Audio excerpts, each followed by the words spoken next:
کابینەی نوێمی حکوومەتی هەرێمی کوردستان لە کارنامەکەیدا باس لە باشکردنی خزمەتگوزاریە گشتیەکان بۆ هاوڵاتیان دەکات، بەڵام هاوشێوەی کابینەکانی پێش و قەیرانەکان بەردەوامن و جارێکی دیکە قەیرانە کۆنەکان زیندوو دەبنەوە.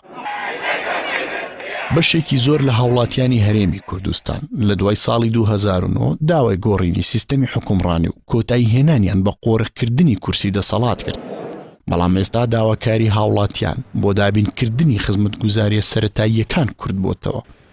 زۆر جاریش بەرپرسە دەستڕۆیشتوەکان بۆ لە بیربردنەوەی تاڵانی نەوت و خاڵە سنووریەکان و بردنە دەرەوەی پارە قەیرانی نوێ بۆ هاوڵاتیانی هەرێمی کوردستان دروست دەکەن. نوێترین قەیرانیش پرسی غازە. کابینەی نوێی حکوومەتی هەرێم لە مانگی 7 ساڵی ڕابردوو ڕاگەیەندراوە بەڵێنی باشترکردنی خزمەتگوزاریە سەرەتاییەکانیدا، بەڵام هێشتا بەشێک لە خزمەتگوزاریەکان کەم بوونەوە. لەم کابینەیەدا دابینکردنی غازی ماڵان لە کابینەی پێشوو زۆر خراپترە.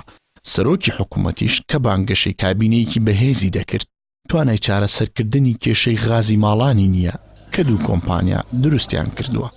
لە هەمان کاتیشدا لە سەردەمی کابینەی ئێستا دۆخی کارەبا لە بەشێک لە ناوچەکانی هەرێمی کوردستان لە کابینەی پێشوو خراپترە. بەردەوامی قەیرانی کارەبا هاوکاتە لەگەڵ بەڵێنە بەردەوامەکانی بەرپرسانی حکوومەتی هەرێم کە لە ماوەی 27 ساڵی ڕابردوودا بە هاوڵاتیانیان داوە.